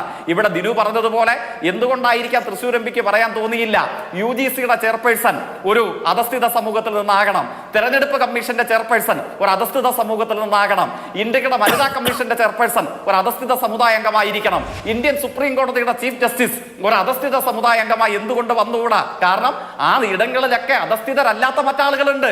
അവിടേക്കൊന്നും എത്തപ്പെടാൻ കഴിയാതിരുന്ന 60%-ലധികം വരുന്ന ജനവിഭാഗമാണ് ഇന്ത്യയുടെ അധസ്ഥിത സമൂഹം. അതിനെക്കുറിച്ചാണ് നമ്മൾ അവരുടെ ജീവിതത്തിന്റെ പുറത്തു നിന്ന് വിലയിരുത്തുമ്പോഴാണ് ഇങ്ങനെ പറയാൻ വേണ്ടി കരുതുന്നത്. അത് തെറ്റാണ്. മുൻകാല പ്രാബല്യത്തോടുകൂടെ പിൻവലിച്ച് മനുഷ്യത്വപൂർണമായ സമീപനം സ്വീകരിക്കണം എന്നാണ് അതിനെ സംബന്ധിച്ച് പറയാനുള്ളത്. ശരി, ശ്രീ ഒരു മിനിറ്റ് വരുമോ? അങ്ങ് പറയൂ. ദിനുവേന്റെ സമയമാണ്, അങ്ങ് പറയൂ. ഓക്കെ, ഒറ്റ മിനിറ്റ് കൊണ്ട് നിർത്താം. മാധു ഇവിടെ അദ്ദേഹം സുരേഷ് ഗോപി ഉന്നത കുലജാതൻ എന്ന് പറഞ്ഞതാണ് ഇവിടെ മാധു ഏറ്റവും വലിയൊരു മഹാകുറ്റമായിട്ട് പറഞ്ഞത്. ഇവിടെ ഇരുന്ന ഒരു മനുഷ്യൻ അധസ്ഥിത വിഭാഗം, അതായത് ഈ രാജ്യത്തെ 60% വരുന്ന വിഭാഗത്തിലെ അധസ്ഥിതർ എന്ന് ആവർത്തിച്ച് പറഞ്ഞ് അപമാനിച്ചപ്പോൾ മാധവിന് അങ്ങ് സാഹിത്യവുമായി ബന്ധപ്പെട്ട് നിൽക്കുന്ന ആളാണല്ലോ. എന്താണ് മലയാള ഭാഷ അറിയാവുന്നവർക്ക് മുഴുവനും അറിയാം. അതിന്റെ ഇവിടെ പ്രത്യേകിച്ച് താഴെ കിടക്കുന്നവർ മോശം സ്ഥിതിയിലുള്ളവർ എന്നാണ്. മോശം സ്ഥിതിയിലുള്ളവർ എന്നുള്ളതാണ്. മോശം സ്ഥിതിയിലുള്ള സാമൂഹ്യ വിഭാഗം എന്ന് പറയുന്നതാണ്. അതാണ് സംവരണത്തിന് നേരത്തെ ഞാൻ ദിനുവേനോട് പറഞ്ഞു. സാമൂഹ്യമായും വിദ്യാഭ്യാസപരമായും അതിൽ തെറ്റുണ്ടെന്ന് എന്റെ ഭാഷാ പരിജ്ഞാനം അനുസരിച്ച് എനിക്ക് അറിവുള്ളതല്ല. ദിനുവേന അത് വിശദീകരിക്കുകയും ചെയ്യാം. അതിൽ കൂടുതൽ ഗവേഷണം നടത്തിയിട്ടുള്ള ആളാണ്. പക്ഷെ ഞാൻ മനസ്സിലാക്കിയത് എന്റെ അറിവില്ലായ്മ കൊണ്ടാണ് ഞാൻ ശ്രീ ജയശ്രീ തോമസിനെ തിരുത്താൻ വായിക്കുന്നതെങ്കിൽ അത് ശ്രീ ദിനുവേൻ പറയട്ടെ. പക്ഷേ ഒരു മിനിറ്റ് ശ്രീ ഷാബു പ്രസാദ്, ഒരു മിനിറ്റ് മോശം സ്ഥിതിയിലുള്ള ആളുകൾ എന്ന് പറയുന്നതിനെ അഡ്രസ് ചെയ്തു തന്നെയാണ് പിന്നാക്ക സമുദായങ്ങൾ എന്ന നിലയ്ക്ക് സംവരണം അടക്കമുള്ള കാര്യങ്ങൾ പറഞ്ഞത്. അങ്ങ് നേരത്തെ അതിനെ വളച്ചൊടിച്ചപ്പോൾ ഞാൻ അതിനെ തിരുത്തിയതും തന്നെയാണ്. മോശം സാഹചര്യങ്ങളിൽ ജീവിക്കുന്ന മനുഷ്യരെ മുന്നോട്ട് കൊണ്ടുവരാനാണ് സംവരണം, അല്ലാതെ താഴേക്കിടയിലുള്ളവരെന്ന് മറ്റുള്ളവർ വിചാരിക്കുന്നവർക്ക് വേണ്ടിയുള്ളതല്ല എന്ന നല്ല ബോധ്യം എനിക്കുണ്ട്. ഉന്നത കുലജാതരെയും അധസ്ഥിതരെന്ന വാക്കിനെയും രണ്ടറ്റത്ത് നിർത്താൻ കഴിയുമെന്ന് ഞാൻ വിചാരിക്കുന്നില്ല. അത് എന്റെ അറിവ് കുറവാണെങ്കിൽ ദിനുവേനെ തിരുത്തും. അങ്ങേക്ക് മലയാളവുമായി ബന്ധപ്പെട്ട പ്രശ്നമുണ്ടെങ്കിൽ അങ്ങ് അത് പരിഹരിക്കാൻ ശ്രമിക്കൂ. അതല്ല, എനിക്ക് പ്രശ്നമൊന്നുമില്ല, പരിഹരിക്കും. ഓക്കെ, ശ്രീ ദിനുവേൻ, ഈ പറയുന്ന പ്രയോഗം ഇത് നോക്കൂ, ഇതിലെല്ലാത്തിലും കൃത്യമായി ഇപ്പൊ കുഞ്ഞാമ്മ മാഷ കാര്യം നേരത്തെ പറഞ്ഞല്ലോ. കുഞ്ഞാമ്മ മാഷ് മരിക്കുന്ന സമയത്ത് പോലും പറയുന്നുണ്ടായിരുന്നു ഈ ദളിത് പണ്ഡിതൻ എന്ന പ്രയോഗം എത്രത്തോളം മോശമാണെന്നുള്ളത്. അത് വലിയ കുറ്റബോധത്തോട് തന്നെ കാലം ചിന്തിക്കേണ്ട ഒന്ന് തന്നെയാണ്. അന്ന് കാരശ്ശേരി മാഷോട് സംസാരിക്കുന്ന സമയത്ത് കാരശ്ശേരി മാഷ് ആ കാര്യം പറയുന്നുണ്ടായിരുന്നു. എന്റെ പേര് വിളിക്കൂ, എന്നെ പാണം എന്ന് വിളിക്കരുത് എന്ന് പറഞ്ഞു കാലത്തോട് കലഹിച്ച ഒരു മനുഷ്യനാണ്. ഇപ്പോഴും ദളിത് ചിന്തകൻ എന്ന നിലയ്ക്ക്, ദളിത് പ്രഭാഷകൻ എന്ന നിലയ്ക്ക്, ദളിത് സാമ്പത്തിക വിദഗ്ധൻ എന്ന നിലയ്ക്ക് ഇത് മാറില്ലേ? ഇപ്പോ 100 സിംഹാസനങ്ങൾ ജയമോഹൻ പറയുന്നുണ്ട്. ഈ പറയുന്ന കസേരകൾ എത്രത്തോളം നമുക്ക് ചേരാതെ പോകുന്നുണ്ടെന്ന്. നമ്മുടെ സർക്കാർ സർവീസിൽ ഒരു മനുഷ്യൻ ഒരു ട്രാൻസ്ഫർ വാങ്ങി പോകുന്നതിനും അവന്റെ ജാതി അവിടെ എത്തി ഇരിപ്പുറപ്പിച്ച് കഴിയുമെന്ന് പറയുന്ന സ്ഥിതി. എന്തുകൊണ്ടാണ് നമ്മുടെ ഭാഷ പോലും ഇത്രത്തോളം നീതി കാണിക്കാത്തത് മനുഷ്യരോട്? 3 കാര്യങ്ങളാണ്. ഒന്ന്, സുരേഷ് ഗോപി പറഞ്ഞ പ്രയോഗത്തിനും ഈ പ്രയോഗത്തിനുള്ള ചരിത്രപരമായിട്ടുള്ള ഒരു അനീതി ഈ പ്രയോഗത്തിനകത്തുണ്ട്. കാരണം ഇന്ത്യക്കകത്ത് ഒരു സ്വാതന്ത്ര്യ സമരമല്ല നടന്നത്, അനേകം സ്വാതന്ത്ര്യ സമരങ്ങൾ ഇന്ത്യക്കകത്ത് നടന്നിട്ടുണ്ടായിരുന്നു. ദളിതരും ആദിവാസികളും നടത്തിയ സ്വാതന്ത്ര്യ സമരങ്ങൾ ഒരുപക്ഷെ ബ്രിട്ടീഷ് മേധാവിത്വത്തിനെതിരെ അല്ലായിരുന്നു, ജാതി മേധാവിത്വത്തിനെതിരായിരുന്നു. അതായത് സുരേഷ് ഗോപി സൂചിപ്പിച്ച പോലെ കോട്ടയം കോട്ടിലുള്ള ഉന്നത കുലജാതരായ മനുഷ്യർ നിരന്തരം ആയിരക്കണക്കിന് വർഷത്തിന് ചൂഷണം നടത്തിയതിനെതിരെ സമരം ചെയ്തുകൊണ്ട് തങ്ങളുടെ സ്വരാജ്യം സ്ഥാപിക്കാൻ വേണ്ടിയിട്ടാണ് ദളിതരും ആദിവാസികളും ഇവിടെ ശ്രമിച്ചിട്ടുള്ളത്. ബ്രിട്ടീഷുകാരോട് ചേർന്ന് പെഷവ രാജവംശത്തിനെതിരെ 1818 ഭീമേ കൊറാഗാവിൽ നമ്മൾ യുദ്ധം ചെയ്തിട്ടുണ്ട്. ഈ യുദ്ധത്തിന്റെ സ്മരണ പുലർത്താൻ വേണ്ടി നമ്മൾ പോയപ്പം ഈ പറയുന്ന ഹിന്ദുത്വ ശക്തികൾ ചാക്കിൽ കല്ല് നിറച്ചുകൊണ്ടാണ് ദളിതരെയും ആദിവാസികളെയും നേരിട്ടിട്ടുള്ളത്. അതേ പാരമ്പര്യത്തിൽ നിന്നുകൊണ്ടാണ് സുരേഷ് ഗോപിയെ പോലുള്ള ഒരാൾ പറയുന്നത് ആയിരക്കണക്കിന് വർഷങ്ങളിൽ ഞങ്ങൾ അനുഭവിച്ച അതേ അധികാര ചൂഷണം വീണ്ടും ഞങ്ങൾ അനുഭവിക്കണമെന്ന് പറയുന്നത്. ഒരു ജനാധിപത്യ രാജ്യത്ത് ഇത്തരത്തിൽ പറയപ്പെടുന്ന ഒരു ഉന്നത കുലജാതന്റെയും അധികാര പ്രയോഗത്തിന് കീഴിൽ നിൽക്കാൻ വേണ്ടി ഞങ്ങൾ തയ്യാറല്ല എന്നാണ് അദ്ദേഹത്തിനോട് ശക്തമായി പറയാനുള്ളത്. രണ്ടാമത്തെ കാര്യം എന്ന് പറയുന്നത്, ഇവിടെ BJP അനുകൂലിക്കുന്ന സഹയാത്രികർ വന്ന് പറയുന്നുണ്ട് ഞങ്ങൾ മുസ്ലിം ആയിട്ടുള്ള, ദളിതനായിട്ടുള്ള, ആദിവാസി ആയിട്ടുള്ള ആളുകളെ പ്രസിഡന്റ് ആക്കിന്ന്. നിങ്ങൾ ഇവരെ പ്രസിഡന്റ് ആക്കി വെച്ച സമയങ്ങളിലൊക്കെ തന്നെ കബറിടത്തിൽ നിന്ന് മുസ്ലിം സ്ത്രീകളുടെ കബർ പുറത്തെടുത്തുകൊണ്ട് ലൈംഗികമായി ആക്രമിക്കണം എന്ന് പറഞ്ഞപ്പം ഒരു വാക്ക് മിണ്ടാത്ത നിങ്ങളാണ് മുസ്ലിം പ്രസിഡന്റിനെ കുറിച്ച് പറയുന്നത്. ജുനൈദിനെയും അഖ്ലാഖിനെയും കൊല ചെയ്യപ്പെട്ടപ്പം, ബീഫ് കൊണ്ടുപോയി കൊല ചെയ്യപ്പെട്ടപ്പം ഒന്നും മിണ്ടാത്ത നിങ്ങളാണ് ഇത് പറഞ്ഞുകൊണ്ടിരിക്കുന്നത്. ആസിഫയ്ക്ക് ലൈംഗിക അതിക്രമം നേരിട്ട സമയത്ത് പ്രതികൾക്ക് മാലയിടുന്ന മനുഷ്യരാണ് ഇത് പറയുന്നത്. നമ്മൾ ആലോചിക്കേണ്ടതുണ്ട്. രോഹിത് വെമുല എന്ന് പറയുന്ന ഞങ്ങളെ സഹോദരനെ കൊന്നിട്ടാണ് നിങ്ങൾ ഈ പറയുന്ന രീതിയിൽ ദളിതനെയാണ് പ്രസിഡന്റ് എന്ന് പറയുന്നത്. മണിപ്പൂർ അടക്കമുള്ള പ്രദേശങ്ങളിൽ ആദിവാസിയായ ഞങ്ങളെ സഹോദരങ്ങളെ കടുത്ത രീതിയിൽ ആക്രമിക്കുന്ന വെറുപ്പിന്റെ പ്രത്യയശാസ്ത്രം നിലനിൽക്കുന്ന സമയത്താണ് ഒരു വാക്കുപോലും പ്രധാനമന്ത്രി മിണ്ടാതിരിക്കുമ്പോഴാണ് എന്തർത്ഥത്തിലാണ് ഞങ്ങളുടെ രാഷ്ട്രപതി എന്ന് പറയുന്നത് ഒരു ആദിവാസി സ്ത്രീയാണെന്ന പേരിൽ ഞങ്ങൾ അഭിമാനം കൊള്ളേണ്ടത് എന്ത് പേരിലാണെന്ന് നിങ്ങൾ പറയണം. അപ്പോൾ നിങ്ങൾക്ക് വേണ്ട വോട്ട് ബാങ്ക് രാഷ്ട്രീയത്തിന്റെ ഭാഗമായി ചില ആളുകളെ പ്രതിച്ഛായയ്ക്ക് വേണ്ടി മുന്നോട്ടേക്ക് നിർത്തുന്നു. രാജ്യത്തിനകത്ത് ഉനയടക്കമുള്ളവ ആവർത്തിച്ച് നടക്കുന്നു എന്നുള്ള കാര്യത്തിൽ യാതൊരു സംശയവുമില്ല. അപ്പോൾ നിങ്ങൾ വെക്കുന്ന ഇത്തരം ബിംബങ്ങൾക്ക് മുകളിൽ ഞങ്ങൾക്ക് യാതൊരു പ്രതീക്ഷയുമില്ല എന്ന് തന്നെയാണ് തുറന്നു പറയാനുള്ളത്. മൂന്നാമത്തെ കാര്യം പ്രധാനപ്പെട്ട ഒരു കാര്യമാണ്. ഞാൻ വരാം, ഒരു ഇടവേള. തുടരൂ, എനിക്ക് മറ്റു നിവൃത്തിയില്ലാത്തതുകൊണ്ട് ഇടവേള എടുക്കേണ്ടി വന്നതാണ്. തുടരൂ. തീർച്ചയായിട്ടും ഞാൻ ജയ്ക്ക് പറഞ്ഞ ഒരു പോയിന്റ് വളരെ പ്രധാനപ്പെട്ട കാര്യമാണ്, അതുകൂടെ പറഞ്ഞ് ഞാൻ അവസാനിപ്പിക്കുകയാണ്. ജാതി വ്യവസ്ഥയെ മാറ്റിമറിക്കാനുള്ള ആത്മാർത്ഥമായ എന്തെങ്കിലും ബോധം ഇവർക്കൊക്കെ ഉണ്ടെങ്കിൽ ചെയ്യേണ്ടത് ഒളിഗാർക്കിക്കായിക്കൊണ്ട് ഒരു പ്രത്യേക സമുദായം അധികാരം പേറുന്ന അനേകം മേഖലകൾ ഇന്ത്യക്കകത്തുണ്ട്. ഇന്ത്യൻ ജുഡീഷ്യറി അടക്കമുള്ള മേഖലകൾ നമുക്കുണ്ട്.